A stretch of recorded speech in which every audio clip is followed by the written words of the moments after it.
ಬಂದೇನ? ನಾನೇ ನಿನ್ನ ಕೈ ಹಿಡಿದ ಗಂಡ. ಚಿ, ಏನ್ರಿ ಈ ವಯಸ್ಸಿನಲ್ಲಿ ತುಂಟಾಟ? ಈ ಬಂಟ ನಿನ್ನ ಕರೆ ಮನೆ ಸರಕಿಗೆ 3 ಗಂಟು ಹಾಕಿದವನು ಕಣೆ. ಈ ಮಾತಿಗಂತೂ ನನಗೆ ತುಂಬಾ ನಾಚಿಕೆ. ನಾಚಿಕೆ ಎಂಬುದು 3 ಅಕ್ಷರದ ಮರ್ಮ ಹೆಣ್ಣಿನಲ್ಲಿರುವುದು ಸಹಜ ರಾಣಿ. ಅವಳ ನಡೆ ನುಡಿಗೆ ತಕ್ಕಂತೆ ಬಾಡಿದ ಮುಖವು ಕೂಡ ಮಲ್ಲಿಗೆವಿನಂತೆ ಅರಳಿ ಕಾಣುತ್ತಿದೆ. ಬಾ, ಈ ಸಾಯಂಕಾಲದ ಸಂತೋಷ ಸಮಯದಲ್ಲಿ ಈ ನಿನ್ನ ಗಂಡನ ಕೈ ಹಿಡಿದು ಹಾಡುವ.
ಬನ್ನಿ ಶ್ರೀಮಂತರೇ, ಇದೆಂತ ಮಾತು? ಕುಳಿತುಕೊಂಡು ನೀನು ಹೇಳುವ ಧರ್ಮಶಾಸ್ತ್ರ ಬೋಧನೆ ಕೇಳಲು ಬಂದಿಲ್ಲ ಈ ದೇವೇಗೌಡ ಇಲ್ಲಿಗೆ. ಅದೇನಂತ ತಿಳಿಸಿ ಹೇಳಿ ಗೌಡ್ರಿ. ಆ ಬಂಗ್ಲೆ ಭೀಮನ ಬರತಕ್ಕ ಸಾಲ ವಸೂಲಿ ಮಾಡಲಿಕ್ಕೆ ಬಂದಿದ್ದೇವೆ. ಆಯ್ತು ರೀ, ಆ ಬಂಗ್ಲೆ ಭೀಮನನ್ನು ಕರೆದು ವಿಚಾರಿಸಿ ನಿಮ್ಮ ಸಾಲ ಸಂಪೂರ್ಣ ಮುಟ್ಟಿಸ್ತೇನ್ರಿ. ಆ ಬಂಗ್ಲೆ ಭೀಮ ಸತ್ತು ಸ್ವರ್ಗ ಸೇರಿ ಇಂದಿಗೆ 1 ವಾರ ಆಯ್ತು. ಅದಕ್ಕೆ ಆ ಸಾಲದಲ್ಲಿ ಬರಿಕೊಟ್ಟ ಕಾಗದ ಹಿಡಿದು ನಿನ್ನ ಬಳಿ ಬಂದಿದ್ದೇವೆ. ಏನು, ಬಂಗ್ಲೆ ಭೀಮಾ ತೀರ್ಕೊಂಡ? ಹೌದವ್ವ ತಂಗಿ, ಅವನ ಸಾಲಕ್ಕಿ ನಿನ್ನ ಗಡ್ಡ ಊರ್ ಮುಂದಿನ ಹೊಲ ಈ ಮನೆ ಆ ಸಾಲದ ಬರೆದು ಕೊಡ್ದನವ ತಂಗ್ಯವ್ವ. ಗುಮಾಸ್ತರೇ, ನೀನು ಬರೆದು ಕೊಟ್ಟಿದ್ದನ್ನೇ ನುಡಿಯುತ್ತಿದ್ದಾನೆ ನೆನಪಿಲ್ಲವೇ? ಆಡಿದ ವ್ಯವಹಾರನ ಮರೆತು ಮಾತನಾಡಿದರೆ ಅರಿಕ್ತವಾದ ಭಾರಗವನ ಬಾಣ ನಿನ್ನ ಎದಿಗೆ ಬಂದ ಅಪ್ಪಳಿಸುತ್ತದೆ ಮಗನೇ. ಎಚ್ಚರವಿರಲಿ. ಆ ಎಚ್ಚರವನ್ನು ಬೆರೆತು ಹುಚ್ಚರಾಗಿ ತಿರುಗಿ ಮಾತನಾಡಿದರೆ ಹಿಂದೆ ನಿನ್ನ ಊರ ಕಿತ್ತು ಹಾಕಿ ನನ್ನ ಫ್ಯಾಕ್ಟರಿಯ ಕಟ್ಟಡ ರೆಡಿ ಮಾಡಬೇಕಾಗುತ್ತದೆ. ಎಚ್ಚರವಿರಲಿ. ಗೌಡ್ರಿ, ಎಲ್ಲವನ್ನು ಬಲ್ಲವರು ನೀವೇ ಈ ರೀತಿ ಮಾತನಾಡಿದರೆ ಹೇಗೆ? ಮೊದಲು ನಾನು ಹೇಳುವುದನ್ನು ಸ್ವಲ್ಪ ಕೇಳಿಸ್ಕೊಳ್ರಿ. ನೀನು ಹೇಳ್ತೇನೆ ದಿನಾನು ಕೇಳಿಸಿಕೊಂಡು ನನ್ನ ಕಿವಿ ಕಿವುಡ ಆಗಿಬಿಟ್ಟಿದೆ. ಮೊದಲು ನಿನ್ನ ಹಣದ ವ್ಯವಹಾರ ಬಗೆಹರಿಸಿ ಈ ನಿನ್ನ ಮನೆ ಬಾಗಿಲು ಮುಚ್ಚಿಕೋ. ಇಲ್ಲ ಈ ದೇವೇಗೌಡ ಯಮನ ಭಯವಿಲ್ಲದೆ ಬಾಯಿ ಬಿಟ್ಟು ಕೈಯಲ್ಲಿ ಹಂಟಾಡಿ ಹಿಡಿದು ನಿಂತರೆ ನಿನ್ನ ಯಾವ ಕಂಠೀರವ ಬಂದರೂ ನಿನ್ನ ಸ್ವಂತ ಮುರಿಯದೆ ಬಿಡಲಾರನ ಮಗನೇ. ಆ ಮಾತನಾಡಬೇಡಿದರೆ ನಾನು ಅವನಿಗೆ ಕೊಡಿಸಿದ್ದು 2 ಲಕ್ಷ ಸಾಲ ನಿಜ. ಅದರ ಜವಾಬ್ದಾರಿಗಾಗಿ ನಾನು ನನ್ನ ಆಸ್ತಿ ಬರೆದು ಕೊಟ್ಟಿದ್ದು ನಿಜ. ಆದರೆ ಈಗ ಸ್ವಲ್ಪ ಕಾಲಾವಕಾಶ ಕೊಡಿ. ಅವನ ಮನೆಗೆ ಹೋಗಿ ಅವನ ಹೆಂಡತಿ ಮಕ್ಕಳನ್ನು ವಿಚಾರಿಸಿ ಹಣ ತರುತ್ತೇನೆ. ಇಲ್ಲವಾದರೆ ಆ ಹಣ ನಾನೇ ಮುಟ್ಟಿಸುತ್ತೇನೆ. ವಿಶ್ವಾಸವಿದೆ. ಇದೇ ನಿನ್ನ ವಿಶ್ವಾಸ ಇದೆ ಎಂದು ಆ ನಿನ್ನ ತಮ್ಮ ಮಾಡಿದ ಕೃತ್ಯ ಹೇಳಿದರೆ ಅವನು ಮಾಡಿದ್ದೇನೋ ನೀನು ಮಾಡಿದ್ದೇನೋ ಅಂದು ನನ್ನ ಕಣ್ಣಿದರಿಗೆ ನಿನ್ನ ತಮ್ಮ ನನ್ನ ತಂಗಿಯ ಕೊರಳಿಗೆ ತಾಳಿ ಕಟ್ಟಿ ಹರಿದುಕೊಂಡು ಹೋದ. ಅದು ಎಲ್ಲ ನೆನಪು. ಆದರೆ ನಿಮ್ಮನ್ನು ಈಗಲೇ ಕತ್ತರಿಸಿಗೆ ಸಾಯಿಸಬೇಕು ನಾನು. ನೋಡ್ರಿ, ಬಾಯಿ ಮುಚ್ಚು ಬಡವ. ನನ್ನ ಕೋಪಾಗ್ನಿಯನ್ನು ಕೆರಳಿಸುವ ದಾಡಿ ಸಾಯಬೇಡ ನೀನೀಗ. ನಾನೀಗ ಶಾಂತ ರೀತಿಯ ಸೀಮೆಯನ್ನೇ ಮರೆತು ನಿಂತಿದ್ದೇನೆ. ಜಿತೇಂದ್ರ, ಜಿತೇಂದ್ರ, ಬಡ ಬಾಯಿಯನ್ನು. ಅದು ಯಾವ ಕೆಲಸ ಅಂತ ಹೇಳಿ ಗೌಡ್ರಿ. ಬೇಗ ಕಟ್ಟಿ ಹಾಕಲೇ ಬಡ ಬಾಯಿಯನ್ನು. ನಿರಪರಾಧಿಯಾಗಿರುವ ನನ್ನ ಗಂಡನನ್ನ ಕಟ್ಟಿ ಹಾಕಿ ಹೊಡಿಬೇಡಿ ಗೌಡ್ರೆ. ನಿಮಗ್ ತಮ್ಮಯ್ಯ ಅಂತೀನಿ ನೋಡಿ. ನಮಗ್ ಸ್ವಲ್ಪ ಕಾಲಾವಕಾಶ ಮಾಡಿಕೊಡ್ರಿ. ನಿಮ್ಮ ಸಾಲನ ನಾನು ಮುಟ್ಟಿಸ್ತೇನೆ. ಹಣ ಎನ್ನಾದ ನೀನು ನಿನ್ನ ಗಂಡನ ಕೈಲಿ ಆಗದ ಹಣ ನೀನು ಕೊಡ್ತೀಯ? ಆಶ್ಚರ್ಯ, ಪರಮಾಶ್ಚರ್ಯ. ಸರಿ, ಹಾಗಾದರೆ ನನಗೆ ಇವತ್ತೇ ಹಣ ತಂದು ಕೊಟ್ಟರೆ ಒಪ್ಪಿಗೆ ಇದೆ. ಜಯ, ಅಷ್ಟೊಂದು ಹಣ ಎಲ್ಲಿಂದ ತರ್ತಿ? ಸ್ವಾಮಿ, ಶೇಂಗಾ ಸುರುಪನ ಮಾರಿ ಬಂದ ಹಣದಿಂದ ನಾನು ನನ್ನ ತಂದೆಯವರ ಸಾಲ ಮುಟ್ಟಿಸ್ತೇನೆ. ನಾನೀಗಲೇ ಅಡತಿ ಅಂಗಡಿ ಅರವಿಂದ ಸಾವುಕಾರ ಮನೆಗೆ ಹೋಗಿ ಬರ್ತೀನಿ ಸ್ವಾಮಿ.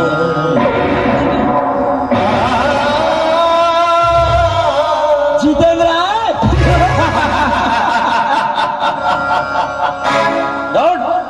ನೋಡ್ರೆ ಈಗಲೇ ಫೋನ್ ಹಚ್ಚಿ ಹೇಳಲಿ ಆಡತಿ ಅಂಗಡಿ ಅರವಿಂದರಿಗೆ ಹಣ ಕೊಡಬೇಡ ಅಂತೇಳಿ. ತಗೋ ಫೋನು.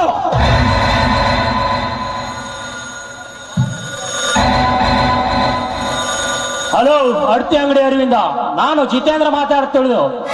ನಮ್ಮ ಗೌಡ್ರು ನಮ್ಮ ಹಣ ಕೊಡಬೇಡ ಅಂತ ಹೇಳಿದ್ದಾರೆ. ಗೌಡ್ರಿ, ಇಂಥ ನೀಚ ಬುದ್ಧಿ ಹೊಟ್ಟಾಗಿಟ್ಟುಕೊಂಡು ಬಡವರ ಬದುಕಿಗೆ ಬೆಂಕಿ ಹಚ್ಚಬೇಡ್ರಿ. ಕೊಟ್ಟ ಸಾಲ ಸರಳದಿಂದ ಸುಲಭವಾಗಿಸಬೇಕೊಂಡ್ರಿ. ಜಯವೀರ, ಈ 70 ಹಳ್ಳಿಯ ಅರಸನಿಗೆ ತಿದ್ದಿ ಬುದ್ಧಿ ಹೇಳ್ತಿ ಆ ಹರಾಮ್ ಕೋರ್. ಬುದ್ಧಿ ಹೇಳದ ಏನು ಮಾಡ್ತಾರೋ ಊರ ಹರಾಮ್ಕೋರ. ಆ ಪಾಯಕ್ಕೆ ಆಡಿ ಪಾಯ ಹಾಕಿ ಅವನಿಗೆ ಹಣ ಕೊಟ್ಟು ಈಗ ನನ್ನ ಆಸ್ತಿ ನುಂಗಲು ನನ್ನ ಮಂಗಗಳಾಗಿ ನನ್ನ ಮನೆ ಸೇರಿದಲ್ಲ, ನೀನು ಹರಾಮ್ಕೋರ್. ಅಂದು ನನ್ನ ಮನೆಗೆ ನೀನೇ ಸ್ವತಃ ಬಂದು ಆ ಬಂಗ್ಲೆ ಭೀಮಗ ಹಣ ಇಸುದು ಕೊಡಿಸಿ ಈಗ ಬಾಯಿಗೆ ಬಂದಂತೆ ಮಾತನಾಡ್ತೀಯ. ಆ ಬಡವ ನಿನಗೆ ಹೊಡಿತಾ ಬದುಕಿನೇ ಸಾಕ್ಷಿ. ಮುತಾಲಿಕಾ, ಕಟ್ಟಿ ಹಾಕಲೇ ಜಿತೇಂದ್ರ ಇವನನ್ನು. ಎಲ್ಲಿ ಜಿತೇಂದ್ರ? ನನ್ನ ಮುಟ್ಟಿದರೆ ಪರಿಣಾಮ ಈ ಕೋಪಕ್ಕೆ ದಾರಿಯಾಗುತ್ತದೆ ಮಗನೇ. ಈ ಗೌಡರ ದರ್ಪದ ಇತಿಹಾಸಕ್ಕೆ ನೀನೇ ಮೊನ್ನೆ ಮಗಳೇ. ಓಡಿ ಬಿಡುವ ಜಾಯಮಾನ ನಮ್ಮದಲ್ಲ. ತಿರುಗಿಸಲೇನೇನ ಕೈನ. ನಿಮ್ಮ ಕಾಲಿಗೆ ಬೀಳುತ್ತೀರ, ಇದು ಒಂದು ಅವಕಾಶ ಕೊಡ್ರಿ. ತೋರಿ ತಮ್ಮ ಇದೊಂದು ಹಗ್ಗ ಹೊಗತ ಕಟ್ಟುಡಿ ಜೈವೀರ್ನ. ಪಾಪಿಗಳ, ಈಗ ನೀವು ಮಾಡ್ತಿರುವ ಕೆಲಸ ಮೋಸದ ಕೆಲಸವಲ್ಲವೇ? ಜಯವೀರ, ಇನ್ನು 10 ಸಾರಿ ಕೂಗಿ ಹೇಳು ಇದು ಮೋಸದ ಕೆಲಸ ಅಂತ. ಯಾಕೆ ಅಂದರೆ ದಿನನಿತ್ಯ ಇಡೀ ಮೋಸವನ್ನ ಮೈಗೂಡಿಸಿಕೊಂಡು ಬಾಳುವ ಈ ಹಸುವನಿಗೆ ಮಹಾಭಾರತದ ಕಥೆ ಹೇಳಿದರೆ ಅದು ಅರ್ಥ ಆಗುವುದೇ? ಛೇ, ಅದು ಎಂದಿಗೂ ಸಾಧ್ಯವಿಲ್ಲ. ಮುತಾಲಿಕ, ಬೇಗ ತೆಗೆಯೋ ನಿನ್ನ ಸ್ವಂಟದಿಂದ ಅಂತರವನ್ನು. ಗೌಡ್ರ, ನೀ ಸೊಂಟದ ಕಟ್ಟಿದ ಹಂಟದಿಂದ ಕಂಟು ಬೈ ಬಾರ್ಸ್ರಿ ಬಡವಣ್ಣ ತಗೊಳ್ರಿ. ನೀವು ಬಾರಿಸ್ಕೋತ ಎನಸ್ರಿ, ನಾವ್ ಒಂದೊಂದ್ ಎನಸ್ಕೋತ ಬರ್ಕೋತೀನ್ರಿ ನನ್ನ ಬುಕ್ಕಕ್ಕ.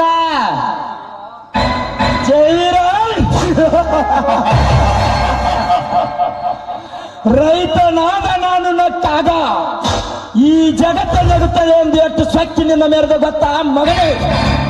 ಈ ಜಯದ ಜಾಲವನ್ನು ನನ್ನ ಎದೆಯಲ್ಲಿ ನಿರ್ಮಿಸಿಕೊಂಡು ಬಾಳುತ್ತಿರುವ ಈ ಪುರುಷ ಸಿಂಹಕ್ಕೆ ಎದರಾಗಿ ಬಾಳುತ್ತೀರಾ ನೀವಿಬ್ಬರು ಅಣ್ಣ ತಮ್ಮಂದರು? ನನಗೆ ಹಣ ಮುಖ್ಯ ಅಲ್ಲ, ನನಗೆ ನಿನ್ನ ಹೊಲ ಮುಖ್ಯ, ಈ ನಿನ್ನ ಮನೆ ಮುಖ್ಯ. ಹಾಕಲೇ ಸೈ ಹಾಕುದಿಲ್ಲ ಅಂದ್ರೆ ಏನು ಮಾಡ್ತೀವೋ ಬಂಡ ಸಾವುಕಾರ? ಹರಾಮದಿಂದ ಬಲಾತ್ಕಾರವಾಗಿ ಬಡವರ ಆಸ್ತಿ ನುಂಗಲಿಕ್ಕೆ ನಾಚಿಕೆ ಬರಬೇಕು ನಿನಗೆ, ನಾಚಿಕೆ? ಅದು ನನಗೆ ನಾಚಿಕೆ ಬರಬೇಕೆ ಬಡವ? ತಾಳು ನನ್ನ ಹೊಡಿತಾನ.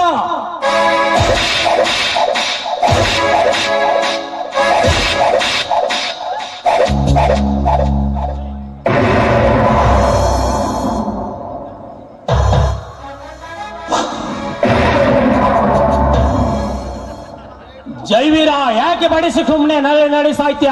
ಸುಮ್ನೆ ಸೈ ಹಾಕಿ ಬಿಡು, ಎರಡೂ ಆಸ್ತಿ ಖರೀದಿ ಕೊಟ್ಟಿನಿ ಅಂತ. ಜಿತೇಂದ್ರ, ನೀವು ಹೊಡೆದ ಹೊಡೆತಕ್ಕೆ ಹೆದರಿ ನೀವು ಹೇಳಿದಾಗ ಸೈ ಹಾಕಲಿಕ್ಕೆ ಹೇಡಿಗಳ ವಂಶ ಅಲ್ಲ ಈ ಜೈವರಿಗೆ. ಇದು ಮಾದಿಗ ಕುಲದ ಹುಲಿ ವಂಶದ ರಕ್ತದ ಹಠಕ ಬಿದ್ದರೆ ನೀವು ಕಟ್ಟಿದ ಈ ಹಗ್ಗ ಹರಿದುಕೊಂಡು ನಿಮ್ಮೆಲ್ಲರ ಗಂಟಲ ಕಡಿದು ನಿಮ್ಮೆಲ್ಲರ ರಕ್ತ ಕುಡಿಯುವ ವೀರ ಸಿಂಧೂರ ಲಕ್ಷ್ಮಣನ ತಾಕತ್ತದ. ಗೌಡ್ರ, ಈತನ ಆರ್ಭಟಿಗೆ ಹೆದರಿದ್ರೆ ಆಗೋದಿಲ್ರಿ ನಿಮ್ ಕೆಲಸ. ಬೇಗನೆ ನನಗೆ ಅಪ್ಪಣೆ ಕೊಡಿರಿ. ಇವನ ಸೊಕ್ಕಿನ ಎಲವ ಮುರಿದು ಕೆಂಪಾಗಿ ನಿಂತದೆ ಎರಡು ಬೀಸಾಗಿ ಬರ್ತೇನೆ. ಅಮ್ಮ ಗೌಡ್ರಿ, ಇಂಥ ಬುದ್ಧಿ ಇಂಥ ನಿಜ ಬುದ್ಧಿ ಹೊಟ್ಟೆ ಇಟ್ಟುಕೊಂಡು ನನಗೆ ಮುಖ ಹೊಡೆಸಿ ಒಂದು ಕಣ್ಣು ಕಳೆಯುವಂತೆ ಮಾಡಿದೀಯಾ? ನೀನು ಮಾಡಿದ ಕೆಲಸಕ್ಕೆ ದೇವರು ಮೆಚ್ಚುತ್ತಾನೆ? ಸಾಧ್ಯವಿಲ್ಲ. ನೀನು ಮಾಡಿದ ಕೆಲಸಕ್ಕೆ ಮುಂದೊಂದಿನ ಪ್ರಾಯಚಿತ್ತವಾಗಿ ನನ್ನ ತಮ್ಮನಿಂದಲೇ ತರುತ್ತಾನ ನೆನಪಿರಲಿ. ತಮ್ಮ ತಮ್ಮ ತಮ್ಮ, ಆ ನಿನ್ನ ತಮ್ಮನ ಹೆಸರು ನೆನಪಾದರೆ ನನ್ನ ರೋಮವೆಲ್ಲ ಉರಿ ಹತ್ತಿ ಹತ್ತು ನಿಲ್ಲುತ್ತದೆ ಮಗನೇ. ತಾನು ನನ್ನ ಹೊಡಿತಾನ.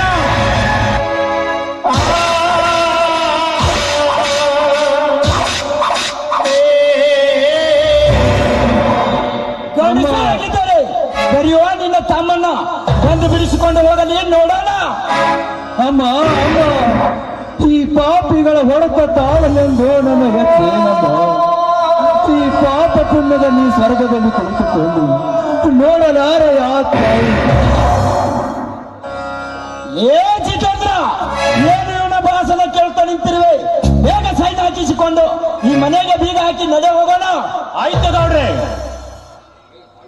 ಆಯ್ತು ಗೌಡ್ರೆ. ಲೇ ಬಾಯ್ಲಿ ಕೈನ, ಸುಮ್ನೆ ಯಾಕೆ ಉಸಿರು ಬಡ್ಕೊಳ್ತು?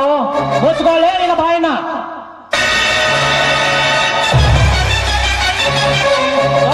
ನಿಮ್ ಕೆಲಸ ಓಕೆ. ಇದು ಜಾನತನದ ಕೆಲಸ ಅಂತಾರ. ಏ ತಮ್ಮ, ತಾಯಿಲಿ ಬಾಣ ಪೇಪರ್ ಮಗ ನನ್ನ ಮ್ಯಾಲ ದೊಡ್ಡ ಸಾಯ್ಬೇಕಲ್ಲ. ಗೌಡ್ರ, ನಡಿಯಕ್ ಹೋಗೋಣ.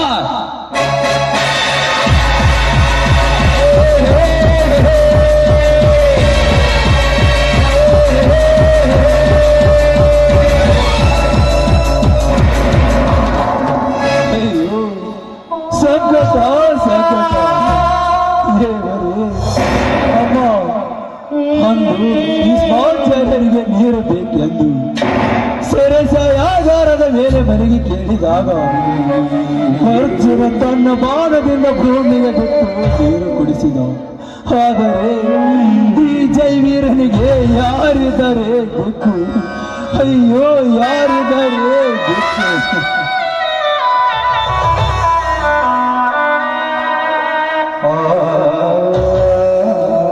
ಸ್ವಾಮಿ, ಏನಿದೆ ನಿಮ್ಮ ಅವಸ್ಥೆ?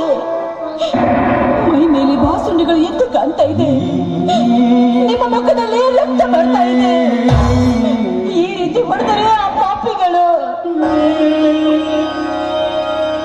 ಬಾಜಯ ಬಾ, ಅಭಿಮಾನದ ಕಿಚ್ಚು ನನ್ನನ್ನು ಈ ಸ್ಥಿತಿಗೆ ತಂದು ಬಿಟ್ಟಿತು. ಇಷ್ಟೆಲ್ಲ ಮಾನಹೀನನಾಗಿ ಒಂದು ಕಣ್ಣು ಕಳೆದುಕೊಂಡು ನಾನು ಹೇಗೆ ಜೀವಿಸಲಿ ಜಯ, ಹೇಗೆ ಬದುಕು? ತಮ್ಮನನ್ನು ಕಳೆದುಕೊಂಡೆ, ಕಣ್ಣು ತುಂಬ ನಿನ್ನನ್ನಾದರೂ ನೋಡಿ ಜೀವಿಸಬೇಕೆಂದು ಕಣ್ಣನ್ನು ಕಳೆದುಕೊಂಡೆ. ಏನೆಂದು ಬದುಕಲಿ ನಾನು? ಕೊನೆಗೂ ಈ ರೈತ ನಗಲಿಲ್ಲ, ಸರ್ಕಾರ ನೋಡಲಿಲ್ಲ. ಅಂದ ಈ ರೈತ ನಕ್ಕರೆ ಜಗವೆಲ್ಲ ಸಕ್ಕರೆ ಆಗುವುದು ಯಾವಾಗ ಯಾವಾಗ? ಅಳ್ಬೇಡಿ ಸ್ವಾಮಿ, ಅಳ್ಬೇಡಿ. ನಡೆಯಿರಿ, ಮೊದಲು ಆಸ್ಪತ್ರೆಗೆ ಹೋಗೋಣ. ನೋಡಿ, ಬಂದಿದ್ದು ಬರ್ರಿ, ಆ ದೇವರ ದೈವಂತ ನಮಗಿರ್ಲಿ. ನಡೀರಿ, ಅವ್ರಿಗೆ ಕೊಡಬೇಕು ಅಂದ್ರೆ ನನಗೆ ಹಣನೂ ಸಿಗ್ಲಿಲ್ಲ ರೀ, ಹಣನೂ ಸಿಗ್ಲಿಲ್ಲ. ಜಯ, ನಿನಗೆ ಹಣ ಸಿಗದಂತ ಮಾಡಿದ ಆ ಪಾಪಿಗಳು ನನ್ನ ಈ ರೀತಿ ಬಡದು ನನ್ನ ಹೊರ ಈ ಮನೆ ಖರೀದಿಗೆ ಸಹಿ ಹಾಕಿಸಿಕೊಂಡು ಈ ಮನೆಗೆ ಬೀಗ ಹಾಕಿ ಹೋಗಿದರೆ ಜಯ, ಈ ಮನೆಗೆ ಬೀಗ ಹಾಕಿ ಅಂದ ಮೇಲೆ ಯಾವ ಆಸ್ಪತ್ರೆನೂ ಬೇಡ, ಏನು ಬೇಡ. ಬೇಗ ಬೇಗ ಒಂದು ತೊಟ್ಟು ವಿಷ ಕೊಟ್ಟು ಬಿಡು ಜಯ, ಸಂತೋಷದಿಂದ ಕುಡಿದು ಸತ್ತು ಹೋಗುತ್ತೇನೆ. ಈ ರೀತಿ ಮಾಡಿದ್ರೆ ಆ ಪಾಪಿಗಳು ಅದಕ್ಕೆ ನೀವು ಎದುರ್ಕೊಂಡು ಏನೇ ಮಾತಾಡುದ? ಹೇಳರಿ, ಎಲ್ಲದಕ್ಕೂ ಒಂದು ಕಾಲ ಅಂತ ಬಂದೇ ಬರುತ್ತೇನೆ, ಬಂದೇ ಬರುತ್ತೆ. ಕಾಲ ಕಾಲ ಕಾಲ ಎಲ್ಲಿಗೆ ಜಯಾಡಿನ ಸತ್ತದ ಕಾಲ. ಆ ನಿನ್ನ ಸತ್ತದ ಕಾಲ ಸತ್ತ ಹರಿಚಂದ್ರನಿಂದ ಸತ್ತು ಹೋಗಿ ಈಗ ತುಂಬಿ ನಿಂತಿದೆ ಈ ಕರ್ಮದ ಕಾಲ. ಇದನ್ನು ನೋಡಿ ಅಳಬೇಕೋ ಇಲ್ಲ ನಗಬೇಕು ನನಗೊಂದು ತಿಳಿಯದಾಗಿದೆ. ಇಂಥ ಹೀನ ಕೃತ್ಯವನ್ನು ನೋಡಿ ಕೇಳಿ ನನಗೆ ಹುಚ್ಚು ಹಿಡಿದಂತಾಗಿದೆ. ದೇಹಾಭಿಮಾನವೇ ಕೊಂದಿದೆ, ಎದೆ ಕೆಚ್ಚು ಉರಿದುರಿದ ಹಾರಿ ಹೋಗಿದೆ. ಹುಚ್ಚು ಹಿಡಿದಿದೆ ನನಗೆ ಹುಚ್ಚು. ದೇವಾ, ನನಗೇನ್ ಮಾಡ್ಲಿ, ನನಗೇನ್ ಮಾಡ್ಲಿ? ಹೋಗೋಣ.